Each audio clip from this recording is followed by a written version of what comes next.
ಎಲ್ಲರಿಗೂ ನಮಸ್ಕಾರ. Welcome back to my channel. ನಾನು ಕೀರ್ತಿ. ಇವತ್ತಿನ ರೆಸಿಪಿ ಏನಪ್ಪ ಅಂದ್ರೆ ಬದ್ನಿಕಾಯಿ ಎಣ್ಣೆಗಾಯಿ ಮಾಡೋದ ತೋರಿಸ್ತು ನಿಮ್ಗೆ. ನಮ್ಮ ಮನೆಯಲ್ಲಿ ನಾನು ಬದ್ನಿಕಾಯಿ ಎಣ್ಣೆಗಾಯಿ ಹೆಂಗೆ ಮಾಡ್ತಾನಂತ ನಿಮ್ಗೆ ತೋರಿಸ್ಕೊಡ್ತೀನಿ.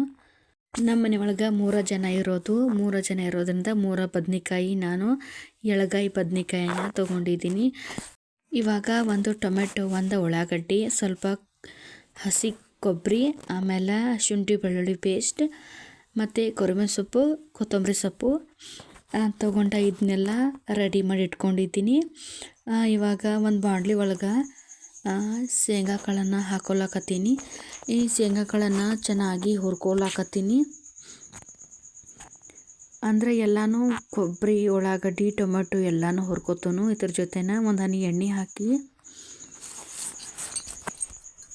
ಇದನ್ನು ಫ್ರೈ ಮಾಡ್ಕೊಳಕತ್ತೀನಿ. ಮೊದಲು ಟೊಮೆಟೊ ಹಾಕ್ಕೊಂಡು ಉಳ್ಳಾಗಡ್ಡಿ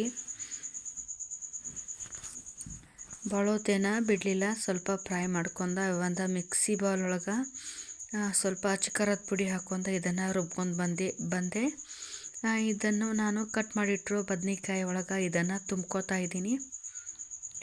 ನಾನು ಜಾಸ್ತಿ ಏನು ಮಾಡ್ತಾಯಿಲ್ಲ, ಬದ್ನಿಕಾಯಿ ಎಣ್ಣೆಗಾಯಿ ಸ್ವಲ್ಪನೇ ಮಾಡ್ತಾ ಇರೋದು. ಮತ್ತು ಇಲ್ಲಿ ಒಂದು ಸ್ವಲ್ಪ ಎಣ್ಣೆ ಹಾಕ್ಕೊಂಡು ಜೀರಿಗೆ ಹಾಕೋತಾ ಇದ್ದೀನಿ. ಆಮೇಲೆ ಜಾಸ್ತಿ ಬೆಳ್ಳುಳ್ಳಿ ಹಾಕೊಳಕತ್ತೀನಿ. ಒಂದು 7-8 ಎಸಳು ಬೆಳ್ಳುಳ್ಳಿಯನ್ನು ಹಾಕೊಳಕತ್ತೀನಿ. ಸ್ವಾದ ಚಲೋ ಬರ್ತೈತೆ ಅಂತ ಹೇಳಿ. ಮತ್ತು ಇಲ್ಲಿ ತುಂಬಿಟ್ಟಿರುವ ಬದ್ನಿಕಾಯಿ ಎಣ್ಣೆಗಾಯನ್ನು ಅದ್ರಾಗ ಹಾಕೊಳಕತ್ತಿದ್ದೆ. ಹಾಕ್ಕೊಂಡು ಆಮೇಲೆ ರುಬ್ಬಿಟ್ಟಿರೋ ಮಸಾಲೆಯನ್ನು ಅದ್ರಾಗ ಹಾಕ್ಕೊಂಡು ಇದನ್ನು ಬಳೋತನ ಫ್ರೈ ಮಾಡಿ. ನಾನಿಲ್ಲಿ ಜಾಸ್ತಿ ಮಸಾಲೆಯನ್ನು ಆ್ಯಡ್ ಮಾಡಿಲ್ಲ, ನಮ್ಮ ಮನೆ ಒಳಗೆ ಇಷ್ಟಪಡಂಗಿಲ್ಲ ಅಂಥೇಳಿ ನಾನು ಯಾವಾಗಲೂ ಮಸಾಲೆಯನ್ನು ಆ್ಯಡ್ ಮಾಡೋಂಗಿಲ್ಲ. ಮೊದಲೇ ನಾನು ಇಲ್ಲಿ ಖಾರದ ಪುಡಿಯನ್ನು ಹಾಕಿದ್ರಿಂದ ಇಲ್ಲಿ ನಾನು ನೆಕ್ಸ್ಟ್ ಏನು ಹಾಕಿಲ್ಲ. ಆಮೇಲೆ ರುಚಿಗೆ ತಕ್ಕಷ್ಟು ಉಪ್ಪನ್ನು ಹಾಕ್ಕೊಂಡು ಸ್ವಲ್ಪ ಸ್ವೀಟ್ಗೋಸ್ಕರ ಸಕ್ಕರೆಯನ್ನು ಹಾಕ್ಕೊಂಡು ಅಂತ ಮಿಕ್ಸಿ ಬೌಲ್ ಒಳಗೆ ನೀರಿದ್ದು ಅದನ್ನು ಅದ್ರಾಗ ಹಾಕ್ಕೊಂಡು ಮಿಕ್ಸ್ ಮಾಡ್ಕೊಂಡು ಒಂದು ಸ್ವಲ್ಪ ಕಸ್ತೂರಿ ಮೆಂತ್ಯನ ಕೈಯಿಂದ ತಿಕ್ಕಿ ಹಾಕೋತಿದ್ದೀನಿ. ಒಂದು ಕುದಿ ಬಂದ ಬಳಿಕ ಇದಕ್ಕೆ ತುಂಬಾ ಚೆನ್ನಾಗಿ, ಅಂದರೆ ಇದು ಸ್ವಲ್ಪ ಎಣ್ಣೆ ಒಳಗನ ಜರ ಕುದ್ದಿರ್ತಾವ.